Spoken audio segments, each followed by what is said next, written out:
yang dikelola adalah 2.000 hektar lebih kurang. Kenapa 110, Pak? Kenapa dibiarkan masyarakatnya lemah? Dari mana anak-anak kami bisa makan kalau nggak punya tanah lagi, Pak? Hutan-hutan nilai memang memberikan kehidupan mereka sejak nenek moyang mereka. Hal inilah yang membuat mereka khawatir akan hidup anak cucu mereka nanti, karena belum adanya kejelasan mengenai luas tanah yang mereka miliki hingga saat ini.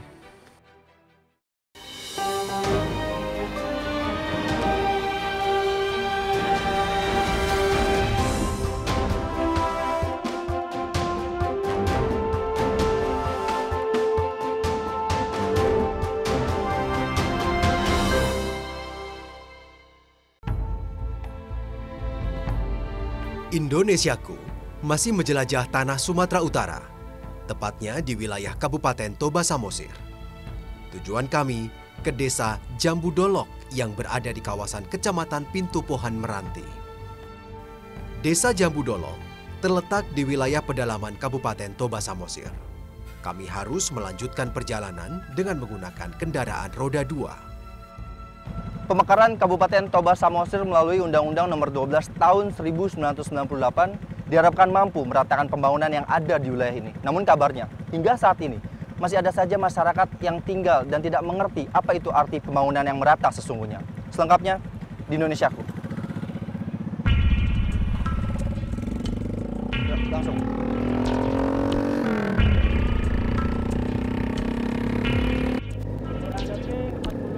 Dari 16 kecamatan di Toba Samosir, Pintu Pohan Meranti menjadi salah satu wilayah yang masih minim pembangunan. Gambaran tertinggalnya bisa terlihat dari jalan yang kami lalui. Desa Jambu Dolok terletak di dalam kawasan hutan lindung yang ada di wilayah Kabupaten Toba Samosir. Tak heran bila rimbunnya hutan menjadi pemandangan kami selama menuju ke desa. Beberapa bagian jalan sudah terbuat dari rabat beton atau pengerasan dengan menggunakan batu. Perbaikan ini dilakukan secara swadaya oleh masyarakat untuk meminimalisir kesulitan jalanan berbukit yang mereka lalui. Memasuki jalanan tanah, para pengendara mulai kesulitan mengendalikan laju kendaraan.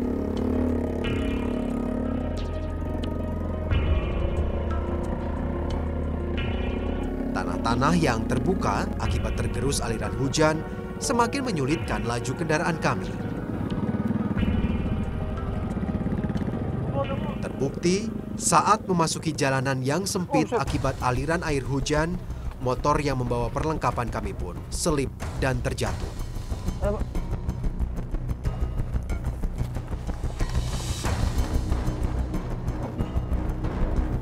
Dengan sigap, kami pun segera turun untuk membantunya. Selain rombongan kami, ternyata ada juga warga desa yang sedang melintas membantu kami. Tidak pernah bertanya kah sama pemerintah daerah atau bagaimana jalan tidak pernah dibuka, diperbaiki seperti ini? Pernah kita tanyakan, karena pernah kita minta konfirmasi ke kabupaten juga. Kita ajukan berbagai proposal. Ya ginilah keadaannya, sampai sekarang nggak diterima. Sampai sekarang alasannya tidak diterimanya? Mungkin keadaan kurang tahu juga masalahnya, Pak. Oh. Gitu. Setelah kembali siap, kami melanjutkan perjalanan. Setengah jam menelusuri jalan setapak, akhirnya kami sampai di Jambu Dolok.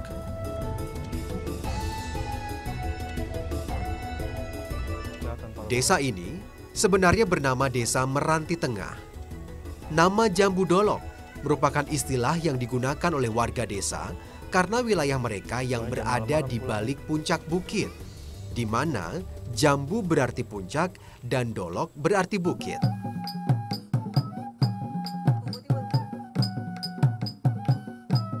Ada sekitar 539 warga yang tinggal di desa ini. Sebagian warga kampung menggantungkan hidup dari hasil kebun yang tersebar di 5 dusun. Tinggal di wilayah yang dikelilingi oleh hutan, membuat masyarakat menggantungkan hidup mereka pada sumber daya alam yang ada di sekitarnya.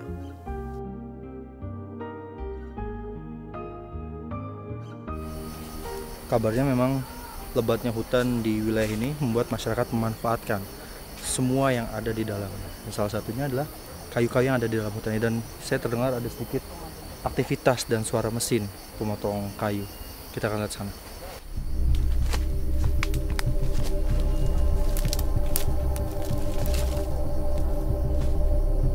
Pohon-pohon yang ada di wilayah hutan sekitar desa Jambu Dolok memang banyak dimanfaatkan oleh warga desa. Selain digunakan sebagai bahan baku pembuatan rumah, tak jarang kayu-kayu ini juga mereka jual untuk memenuhi kebutuhan.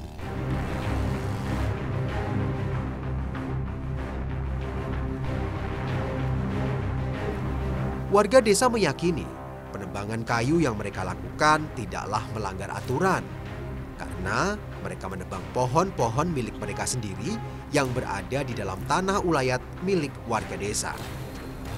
Tanah-tanah ulayat ini merupakan tanah warisan yang diberikan oleh leluhur mereka sejak zaman penjajahan Belanda.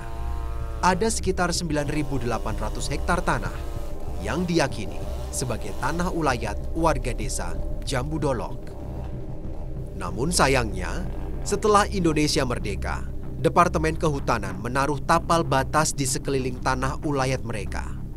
Setiap pergantian kepemimpinan yang terjadi di negara Indonesia membuat pendataan lahan kawasan hutan mereka pun berubah-ubah. Luas tanah ulayat yang dahulu diyakini mencapai 10.000 hektar, kini hanya tersisa 110 hektar saja. Ya, 98%-nya sudah hilang dan berpindah tangan.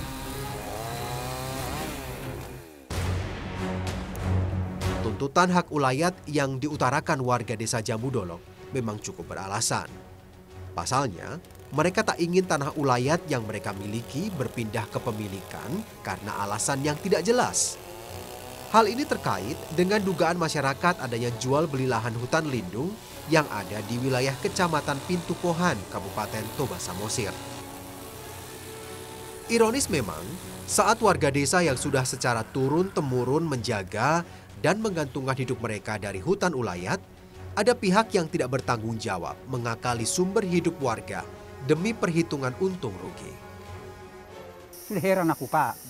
Apa artinya pemerintah? Kan melindungi masyarakat, aku bilang. Kenapa kami dilemaskan? Bukan seperti kamu, Kak. Kami masyarakat ini, kamu PNS. Makan gaji dari pemerintah, aku bilang. Kalau kami masyarakat ini, makan kami dari tanah kami.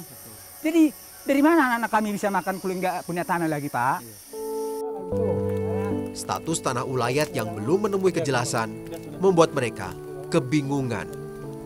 Bagaimana tidak, sumber kehidupan mereka yang secara turun-temurun dijaga, kini perlahan mulai menghilang. Tak ada jejaknya. Pengetahuan dan perlindungan hukum yang tidak mereka miliki membuat warga pasrah pada segala kemungkinan yang akan terjadi.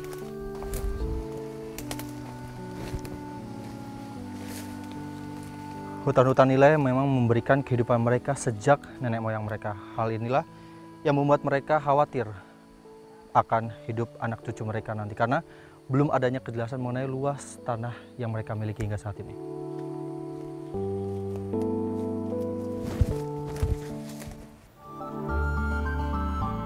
Ketergantungan ekonomi warga desa terhadap hutan yang ada di sekeliling tempat tinggal mereka memang cukup beralasan.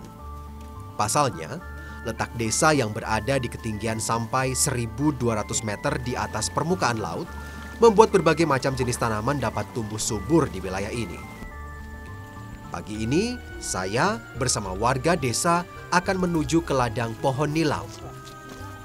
Pagi hari memang menjadi waktu yang pas untuk memanen tanaman nilam. Lokasi ladang yang berada di kaki bukit membuat kami harus berjalan kaki sejauh 1 jam dari desa mereka. Nilam merupakan tanaman dari negara Filipina yang dapat menghasilkan minyak atsiri. Minyak ini merupakan minyak yang memiliki kandungan bahan fiksatif yang dapat digunakan sebagai pengikat aroma wangi-wangian. Industri kosmetik dan makanan menjadi industri yang paling banyak menggunakan minyak ini. Awalnya, warga tidak terlalu tertarik membudidayakan pohon nilam. Namun, setelah ada seorang tokek yang meminta minyak nilam dari wilayah mereka, warga mulai tertarik untuk membudidayakannya. Tingginya hasil yang didapat membuat mereka bersemangat untuk mendapatkan rupiah dari tanaman ini. Untuk 1 kilogram minyak nilam yang mereka dapatkan, mereka bisa memperoleh penghasilan antara 300 hingga 500 ribu rupiah. Jadi tumbuhan nilam ini ditanami setelah ditanami padi ya Bu biasanya ya, biar hasil lebih bagus. Jadi awalnya tanami padi dulu, setelah panen dibersihkan baru menanam bibit ini. Kurang lebih setengah tahun mereka tumbuh dan bisa dipanen seperti ini.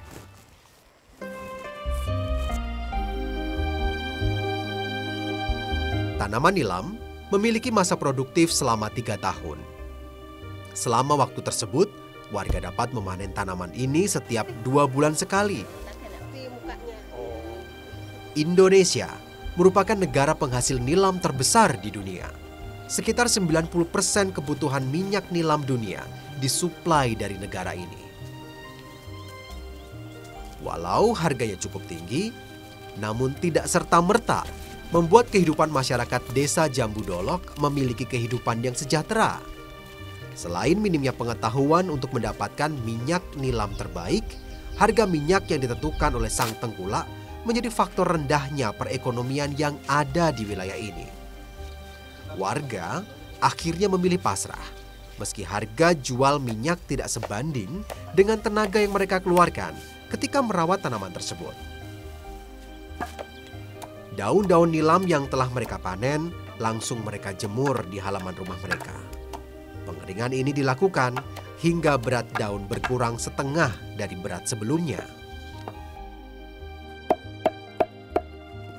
Jadi memang musuh utama dari aktivitas ini adalah cuaca.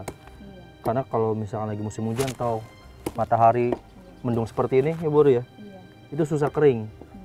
Kalau berhari-hari seperti ini, itu akan membuat ini tumbuhan ini menjadi busuk. Bentuknya seperti ini. Jadi kalau udah busuk, itu udah nggak ada kandungan air yang lagi, jadi nggak ada yang bisa disuling.